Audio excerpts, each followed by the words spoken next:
ভাইয়া আমার, আখেরাত তো অনেকগুলো ঘাটি।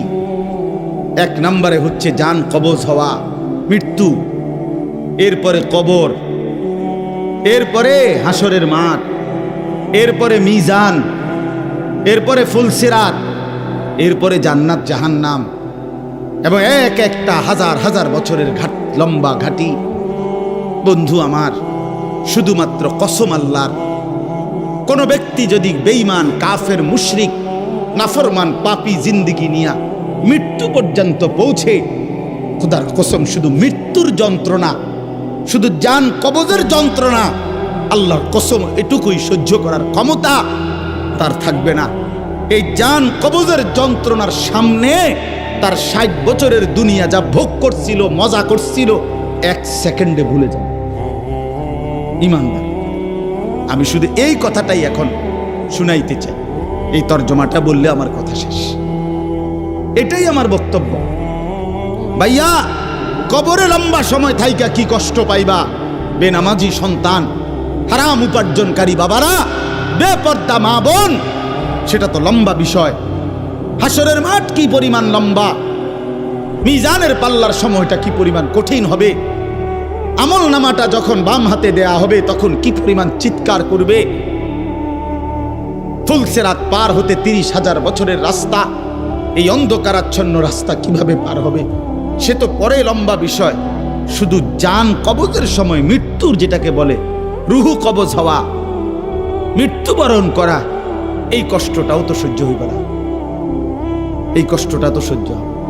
কোরআনুল কারীমের মধ্যে 4 জায়গায় আল্লাহ তাআলা মোট মৃত্যুর যন্ত্রণার কথা বলছেন।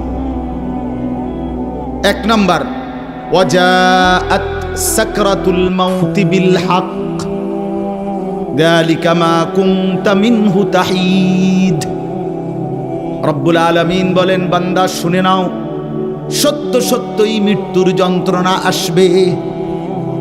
সাকরাতুল মাউত বলে এটাকে। মৃত্যুর যন্ত্রণা মানে এই জান কবজের সময়, রুহু কবজের সময়ের যন্ত্রণা, মৃত্যুর সময়ের যন্ত্রণা। কোরআনুল কারীমের মধ্যে আল্লাহ বলেন, ওয়ালাউ তারা ইদিজ যালিমুনা ফি গামারাতিল মাউত। আল্লাহ বলেন, শোনো বান্দা, আল্লাহর নবীকে বলেন, বন্ধু আপনি যদি একটা নজর দেখতেন জালিমের মৃত্যু যন্ত্রণা কতটা ভয়ানক হবে। ইদিজ যালিমুনা ফি গামারাতিল মাউত ওয়াল মালাইকাতু বাসিতু আইদিহিম। ফেরেশতারা ওই নাফরমান পাপীকে ডাক দিয়ে বলবে, হাত বাড়িয়ে বলবে ফেরেশতারা, আখরিজু আনফুসাকুম, হে অসৎ আত্মার রূহ, এই নাফরমানের শরীর থেকে বের হও। বের হতে চাইবে না, সারা দেহের মধ্যে নাফরমানের রূহ দৌড়াবে। মালাকুল মউত আজরাইল একটা টান দিয়ে যখন রূহটাকে ছিঁড়ে বের করবে, কলিজা থেকে বের করবে, একটা টানে কণ্ঠনালীর কাছে চলে আসবে। আল্লাহ বলেন, ফালাউলা ইদা বালাগাতিল হুলকুম, কণ্ঠনালীর কাছে যখন রূহটা চলে আসবে, নাফরমান তোর ক্ষমতা থাকলে এবার বাধা দাও না,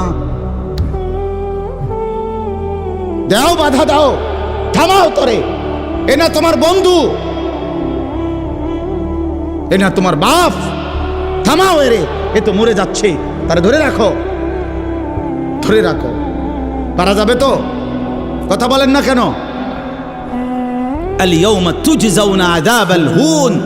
আল্লাহর ফেরেশতারা জান কবজের মুহূর্তে, খোদার কসম আল্লাহ বলছে, জান কবজের সময় বলবে, মনে রাখিস না ফরমান, আজকে তোরে কবরে নিয়া চূড়ান্ত তোরে আযাব, শাস্তি ভোগ করাবো। তুই বুঝবি পীড়া কারে কর। মাস্তানি, মাতবরি, সুদের টাকা, ঘুষের টাকা, বাটপারি, চিটারি, অহংকার, দম্ভ, তুই আয়, আয় না ফরমান, তোর এখন দেখা। আল ইয়াউমা তুজজাউন, আজকে দেখাবো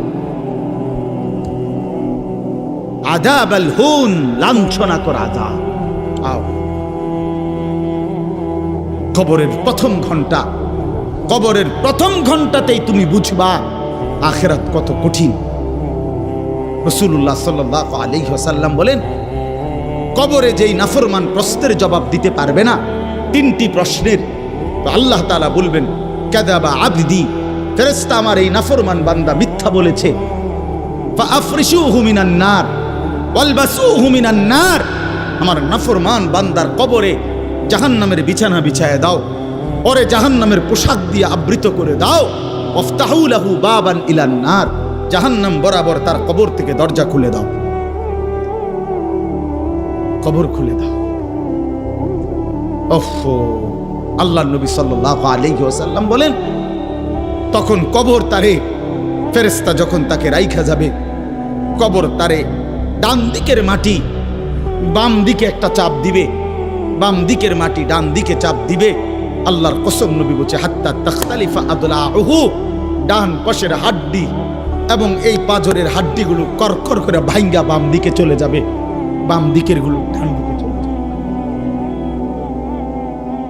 ভাইয়া আমার, তুমি তোমার উপরে রহম করো। বাপ আমার, আপনাদেরকে বলি, হারামের টাকা উপার্জন কইরা, সুদের টাকা, কিস্তির টাকা, ঘুষের টাকা, ওজনে কম দেওয়া টাকা, হারাম ব্যবসার টাকা, বাটপারি সিটারির টাকা দিয়া বংশ, ফ্যামিলি, স্ত্রী, সন্তানের জন্য রাইখা যাইয়েন না। ওরা আমনেরে বরবাদ করবে, আপনি নিজেও বরবাদ হইলেন, ওরারও বরবাদ করবে। শুধু শুধু শুধু শুধু আপনি মূল্য পৃথিবীতে কামাই রোজগারই থাকবে, আর পৃথিবীতে যেত রোজগার থাকবে আপনার ফুতেই কামাই করতে পারবো। আপনি হালাল ভাবে যে দূর পারেন করে দিয়েছে, বাকিটা আপনার ফুতে করবে। না পড়লে মরে যাবে, অসুবিধা কি? না খাইয়া যদি কেউ মরে যায়, তাহলে মৃত্যুবরণ করা তো বেজ্জুতি, ঠিক না? কথা বলেন না কেন? না না, বলেন বলেন। কেউ মরে যাওয়া এটা কি শরমের কথা নাকি? ভাই বলো, ছেলে বলো। আরে ছি ছি ছি ছি, ওটা মরে গেল, কেমন শরমের কথা এটা? এমন এটার কথা হইলো কোনো? মরলে কি মনে করেন, না খাইয়া মরেই গেছে, তো মরলে কি মরণ কি শরমের কিছু? তো বাপ দাদা 14 গোষ্ঠী মরছে, তো আমি মরলে শুনি?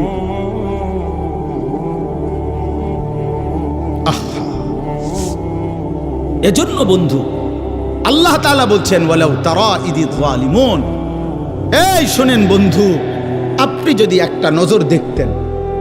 আমরা তাফসীরে কিতাবে পড়ছি, আত-তাযকিরা, ইমাম কুরতুবী রাহমাতুল্লাহ আলাইহির কিতাব আত-তাযকিরা ফি আহওয়ালিল মাউতা বিল আখিরা, অনেক সুন্দর কিতাব, বাংলা অনুবাদ হয়েছে মৃত্যুর ওপারে।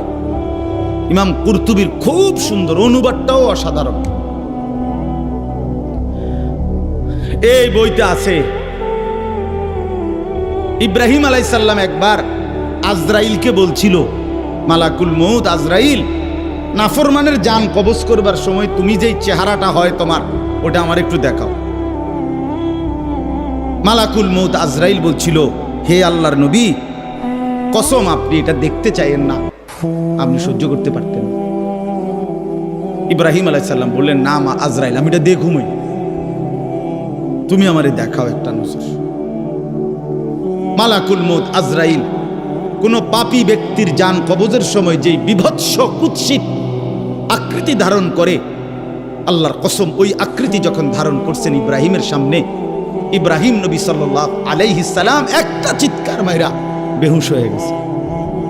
লম্বা সময় পরে যখন হুঁশ আসছে, তো আমি নিজে পড়ছি কিতাবে, আরবি কিতাবে, ইব্রাহিম আলাইহিস সালাম আল্লাহকে বলছে, আল্লাহ আপনার জাতের কসম মাওলা, কোন নাফরমান পাপী তার কবরের আযাব, আখিরাতের আযাব, জাহান্নামের আযাব কিছুই লাগবে না, শুধু মালাকুল মউত আজরাইলের এই বিভৎস দৃশ্য যদি সে একবার দেখে, তো তার 60 বছরের নাফরমানির শাস্তির জন্য এটাই যথেষ্ট।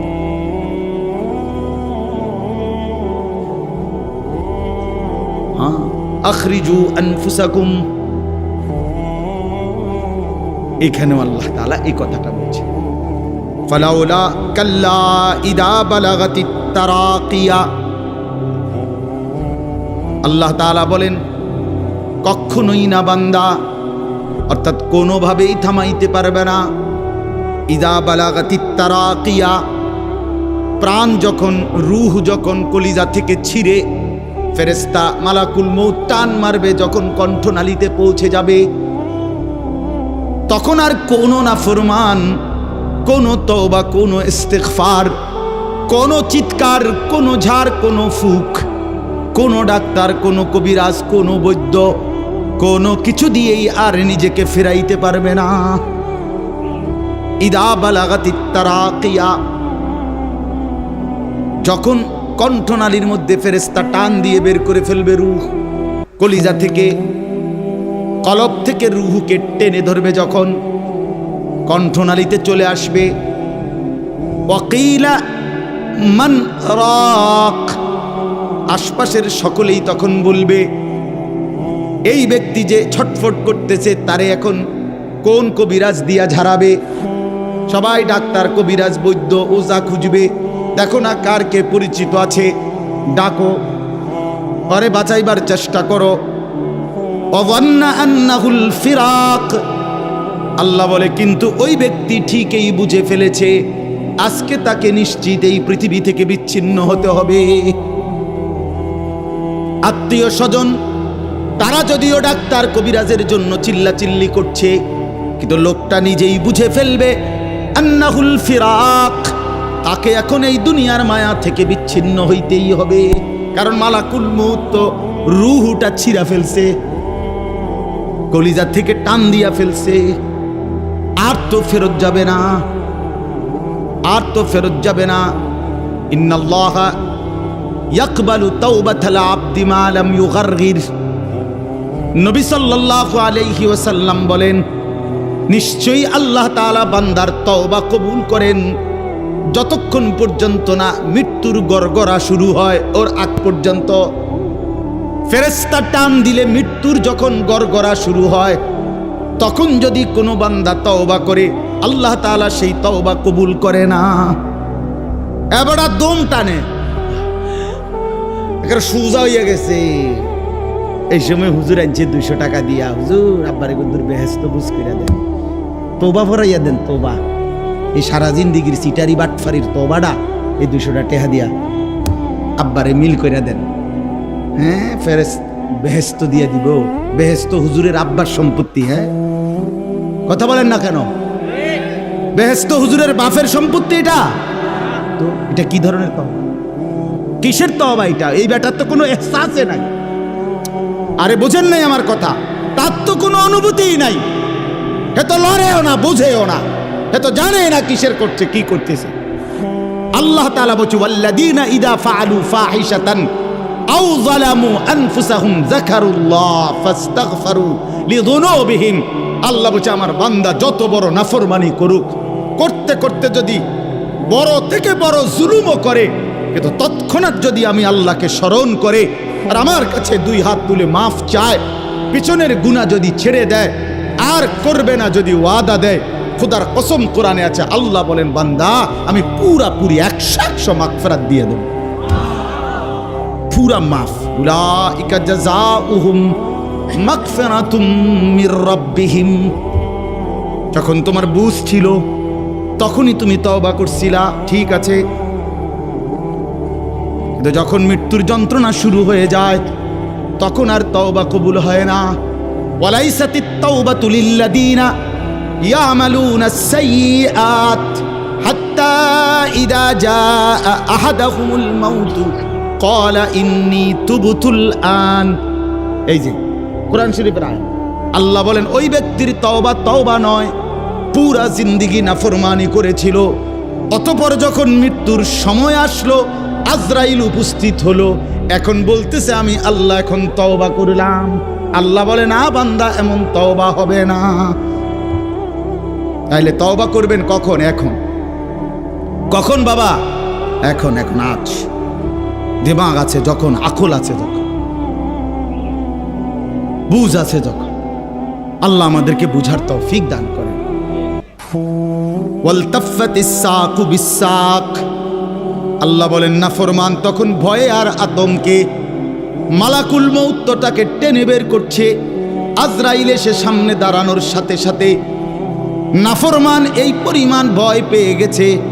ওয়ালতাফাতিস সাকু বিসাক, 2টা পায়ের গোসা, মানে পায়ের গোসা বোঝেন না, গোড়ালি নিচের অংশ আর কি, জুতা পরি আমরা যেটা, এই গোসা আল্লাহ বলেন এক গোসার সাথে আরেক গোসা, মানে 2 পাও এইভাবে মিল্লা গেছে, এটা যে একটু নড়াবে একটু একটার উপর একটা উঠাবে অথবা কদ্দুস সরাবে, ভয়ে আতঙ্কে আল্লাহ বলেন নাফরমান, এটাও ভুলে যাও। পাউটা নাড়াবার ক্ষমতাও ইলা রাব্বিকা ইয়াউমা ইদিনিল মাসাক। আল্লাহ তাআলা বলেন এই অবস্থাতেই আমি আল্লাহর কাছে ফিরতে হবে, ফিরতে হবে। মৃত্যুর ভীষণ বড় যন্ত্রণা হবে। অর্থাৎ এখানে ফেরেশতা প্রথম তো টান দিবে, ফুলের মতো ছিঁড়া ফেলবে। ফুল যেভাবে গাছ থেকে ছিঁড়ে ফেলে, কলিজা থেকে রুহ তো ছিঁড়ে ফেলবে, কণ্ঠনালীর কাছে আটকায়া যাবে। তখন সে বারবার চেষ্টা করবে নিজের রুহ ফেরত নিতে, কিন্তু ফেরত নিতে পারবে না। আল্লাহ তাআলা বলেন মৃত্যুর মারাত্মক সাকরাতুল মউত তখন শুরু হবে, ভীষণ যন্ত্রণায় শরীর পাওটাও নাড়াইতে পারবে না। এই অবস্থাতেই, এই জোরাজুরি টানাটানি অবস্থার মধ্যেই তাকে আল্লাহর কাছে ফিরতে। এবার আল্লাহ শেষ কথা বলে, এবার শুনো বান্দা, এই নাফরমানের মৃত্যু যন্ত্রণা এতটা ভয়ানক কেন হলো এই লোকটার? আল্লাহ তাআলা বলেন ফালা, ওই ভাই ছেলেরা শোনো ভাই, আবার শোনো। যাই ধমকাইছি, খোদার কসম দুশ্মনী নিয়ে ধমকাই নাই, তোমার সাথে কোনো বিদ্বেষ নিয়ে ধমকাই নাই, কলিজা ভরা এটুকু ফিকির নিয়েই বলি যে এক ছেলে বদলে যাক, একটা নওজোয়ান বদলে যাক, সারা দিনের চিৎকার চেঁচামেচির দ্বারা, এই দিবানিশির এই বলার দ্বারা যদি একটি বাচ্চাও, একটা ছেলেও, একটা কিশোর, একটা যুবক, একটা তরুণ, একটি মুসলমানের মা মেয়ে যদি বদলায়, হতে পারে ওই একজনের উসিলায় আল্লাহ আমাদেরকে মাফ করে দেবে। এই আশায় ভাইয়া, এই আশায় যুবক ভাইয়া, তোমরা ইসলামের দিকে ফেরা দরকার, তোমরা আল্লাহর দিকে ফেরা দরকার। চারিদিকে সারা পৃথিবী জুড়ে সমস্ত ষড়যন্ত্র ইসলামের বিরুদ্ধে, মুসলমানের বিরুদ্ধে। তোমরা দেখছো ভাইয়া, গাজার মধ্যে মুসলমানের রক্তে ভাসতেছে, ফিলিস্তিনে মুসলমানের রক্তে ভাসছে, আজ আবার লেবাননে মুসলমানের রক্তে জমিন ভেসে গেছে। এত রক্ত প্রতিদিন মুসলমানের ঝরছে, এরপরও কেমনে নামাজ না পইরা থাকো, এরপরও কেমনে দুশ্মনের মতো চলাফেরা করো, কার মতো চুল সাজাইলা, কার মতো জামা পরলা, কার মতো নিজেকে পরিচয় দিলা। যেই বেঈমানদের সাথে তোমার চুল, জামা, শরীর, প্যান্ট, কথাবার্তা মিলাইছো, খোদার কসম ওরা তো প্রতিদিন মুসলমানের রক্তে জমিন ভাসায় দিচ্ছে, প্রতিদিন ভাসায় দিচ্ছে। এটা তো ভাবা উচিত, ভাবা উচিত। সারা দেশে, আমার এই ছোট্ট বাংলাদেশেও কি পরিমাণ ইসলাম এবং মুসলমানদের বিরুদ্ধে ষড়যন্ত্র। আমি গত আগস্ট মাসে উত্তরবঙ্গ ছিলাম, 40 দিন দাওয়াত তাবলীগের সফরে, আল্লাহর রাস্তায় মেহনতে 40 দিন এক চিল্লা সফরে ছিলাম। জুলাই মাসের 31 তারিখ থেকে সেপ্টেম্বরের 9 তারিখ পর্যন্ত।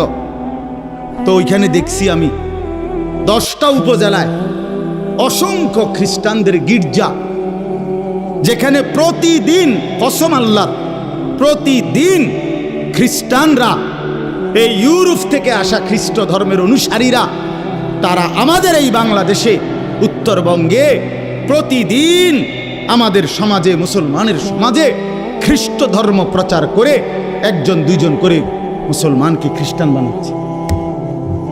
আমি নিজ চোখে দেখছি, কমপক্ষে 50টা গির্জা দেখছি একটি জেলার মধ্যে। 40 দিন 26 জন সাথী দাওয়াত ও তাবলীগের নিসবতে রাত দিন আলহামদুলিল্লাহ আল্লাহ করাইছে, মেহনত করছে। 16 জন আলেম ছিল আমাদের জামাতে। 40 দিন পরে আলহামদুলিল্লাহ কাকরাইলে যখন আমরা, এই দিনাজপুর এক জেলা থেকে জামাত বের হইছে, আল্লাহই করাইছেন, আল্লাহর দয়ায় পরবর্তীতে আমাদের এই জামাত আমরা নিয়ে আসছি। 40 দিনের জন্য আবার বের হইছে শুধু দিনাজপুরের, আমরা যেটুকু অঞ্চলে মেহনত করছি ওই থেকে 950 মানুষ, 63টা জামাত। আলহামদুলিল্লাহ আল্লাহ করাইছে, আল্লাহ করাইছে। তো এজন্য বললাম, প্রতিনিয়ত আমাদের পার্বত্য চট্টগ্রামের হালাত খবর নেন, কি হচ্ছে। একদিন ঘুম থেকে শুনবেন উঠে পার্বত্য চট্টগ্রাম আর আমাদের কাছে নাই। গোটা বাংলাদেশে, পুরা বাংলাদেশ যত বর্গ মাইল, এর 3 ভাগের 1 ভাগ হলো পার্বত্য চট্টগ্রামের 3টা জেলা। বুঝেন নাই কথাটা আমার? সারা বাংলাদেশের আয়তন যেদূর, এটা যদি 3 ভাগ করে, শুধু 3 জেলা, রাঙ্গামাটি, খাগড়াছড়ি, বান্দরবন, পার্বত্য চট্টগ্রামের এই 3 জেলাই 1/3 বাংলাদেশে। বুঝেন হিসাব? হ্যাঁ, পুরা উত্তরবঙ্গ প্রতিদিন কাফের কাদিয়ানি, প্রত্যেক দিন তারা মুসলমানদেরকে কাদিয়ানিতে বানানোর জন্য তাদের কার্যক্রম করছে, অসংখ্য মানুষ। অথচ সারা পৃথিবীর মুসলমানের কাছে, ওলামায়ে কেরামের কাছে, সারা পৃথিবীর মুসলমানের কাছে একথা স্পষ্ট অকাট্য যে কাদিয়ানিরা 100 কাফের, 100 কাফের, 100 কাফের, 100% কাফের। কাদিয়ানি একটি ভিন্ন ধর্ম, ইসলাম একটি ভিন্ন ধর্ম।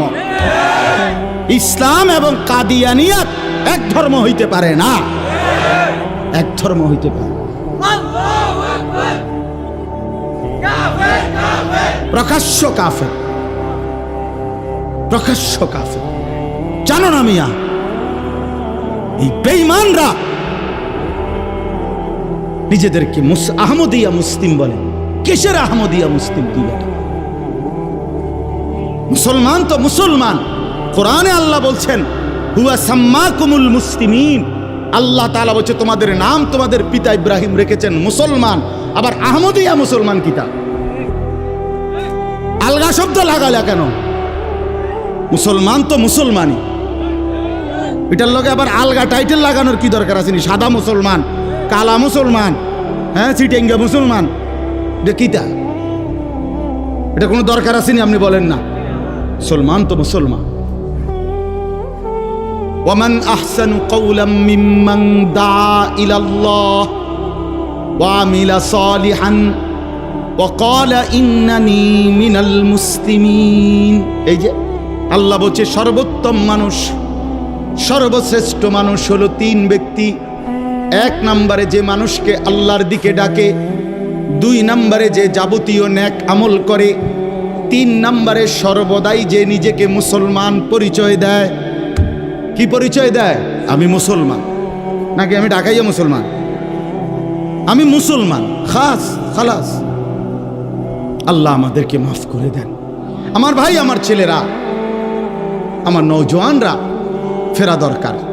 ইসলামের জন্য জান বাজি না রাখলে, আল্লাহর দ্বীনের জন্য আমরা ফিকির না করলে, নিজের ঈমান, নিজের ইসলাম, নিজের আমল, নিজের আখলাক সুন্দর না করলে ভাইয়া পারতা না। স্লোগান দেওয়া আর জীবন দেওয়া এক কথা না। স্লোগান দেওয়া সহজ ভাইয়া, তো দুশ্মনের মোকাবেলায় দাঁড়ানো কঠিন, কঠিন। এই জন্য ভাই, নিজের কলিজার ভিতরে যদি ঈমান না থাকে, আখিরাতের ফিকির না থাকে, কপালে যদি সেজদা না থাকে, তুমি কাফেরের মোকাবেলায় দাঁড়াইতে পারত না,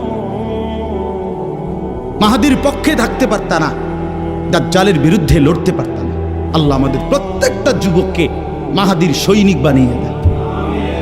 শেষ কথা হলো, এটাই বলতেছিলাম, কেন মৃত্যু যন্ত্রণা হবে, জান কবজের কষ্ট হবে কার? আল্লাহ বলেন কেন? এই ফালা সাদ্দাকা ওয়ালা সাল্লা। আল্লাহ বলেন কারণ হলো সে আমি আল্লাহর কথায় বিশ্বাস করে নাই, আমি আল্লাহর উপরে বিশ্বাস করে নাই, এবং ওয়ালা সাল্লা 5 ওয়াক্ত নামাজ আদায় করে নাই। এজন্য ভাইয়া, যার ঈমান নাই তার মৃত্যু যন্ত্রণা হবে, যার নামাজ নাই আল্লাহ বলছে সে ভীষণ কষ্ট পাবে মৃত্যুর সময়। আর বাকিটা তো আছে, ওয়ালাকিন কাযযাবা ওয়া তাওয়াল্লা, বরং সে আমি আল্লাহর উপরে মিথ্যা আরোপ করেছে, ঈমান আনে নাই। ওয়া তাওয়াল্লা, আমার প্রতিটা হুকুম থেকে মুখ ফিরাইয়া নিছে। আল্লাহ বলেন সুম্মা যাহাবা ইলা আহলিহি ইয়াতামাত্তা, আমার নাফরমানি করছে, আমার বিরুদ্ধাচরণ করছে, আমার হুকুমের উল্টা করছে, অথচ এর পরেও স্ত্রী সন্তান পরিবারের মাঝে গর্ব কইরা, অহংকার কইরা, আনন্দ ফুর্তিতে জিন্দিগি কাটাইছে। সিটারি, বাটপারি, অন্যায়, দুর্নীতি, অনিয়ম, নামাজ নাই, বন্দিগি নাই, হালাল হারামের পার্থক্য নাই, এরপরেও ঘর সংসার বউ বাচ্চার মধ্যে এভাবে চলছে, মনে হয় যেন কোনো টেনশনই নাই। আল্লাহ বলেন এই অহংকারী, এই গাদ্দারির কারণে মালাকুল মউত আজরাইল যখন রুহু কবজ করবে তখন কলিজা থেকে রুহুটা ছিঁড়া ভিড়া এরপরে কবজ করবে। আল্লাহ আমাদেরকে মাফ করে দেন। আল্লাহ তাআলা শেষ বলেন, আমি যেটুকু পড়ছি, আউলা লাকা ফাআউলা সুম্মা আউলা লাকা ফাআউলা। আল্লাহ বলেন, বান্দা, এই বান্দা, আমি 4 বার বলছি বান্দা, 4 বার তোমার জন্য দুর্ভোগ, তোমার জন্য দুর্ভোগ, তোমার জন্য দুর্ভোগ, তোমার জন্য দুর্ভোগ। 4 বার আউলা লাকা ফাআউলা সুম্মা আউলা লাকা ফাআউলা। কয়টা হলো? 4টা। কেন 4টা কেন? 1, তোমার জান কবজের সময় তোমার দুর্ভোগ। 2, তোমার কবরে দুর্ভোগ। 3, হাসরের মাঠে দুর্ভোগ। 4, জাহান্নামে দুর্ভোগ। তুমি জান কবজের সময়ও কষ্ট পাইবা, তুমি কবরেও কষ্ট পাইবা, তুমি হাসরেও কষ্ট পাইবা, তুমি জাহান্নামেও কষ্ট। আউলা লাকা ফাআউলা সুম্মা আউলা লাকা ফাআউলা। আয়াহসাবুল ইনসানু আন ইউতরাকা সুদান। আল্লাহ তাআলা বলছে, মানুষ তুমি কি ভেবেছো আমি তোমাকে এমনি এমনি ছেড়ে দেব না? কি ভাবছো? এমনি এমনি অনর্থ কোন উদ্দেশ্য ছাড়াই আমি তোমার এমনি বানাইছি না? বান্দা ফাহাসিবতুম আন্নামা খালাকনাকুম আবাসান। আল্লাহ তাআলা বললেন, বান্দা তুমি কি এই ভেবেছো আমি তোমাকে বেহুদা বানাইছি? এ খাইবার ফুর্তি করবা, নাচবা গাইবা? না ভাই, আল্লাহ তাআলা আমাদের প্রত্যেককে ঈমান দান করেন, তাকওয়া দান করেন, গুনাহ থেকে বাঁচবার মতো হিম্মত দান করেন। আল্লাহ তাআলা আমাদের প্রত্যেককে 5 ওয়াক্ত নামাজ জিন্দেগি সুন্দর করার তৌফিক দান করেন। ইনশাআল্লাহ আল্লাহ তাআলা সবাইকে কবুল আর মঞ্জুর করেন। নওজোয়ান ছেলেরা সহ সবাই মেহেরবানি করে মনোযোগের সাথে হযরত বয়ান করবেন। হযরত আমারও অনেক বেশি শ্রদ্ধেয়। ইনশাআল্লাহ হযরতের বয়ান মনোযোগ দিয়ে শুনে দোয়া করে এরপরে আমরা যাওয়ার চেষ্টা করি। আল্লাহ তাআলা সকলকে উত্তম তৌফিক দান।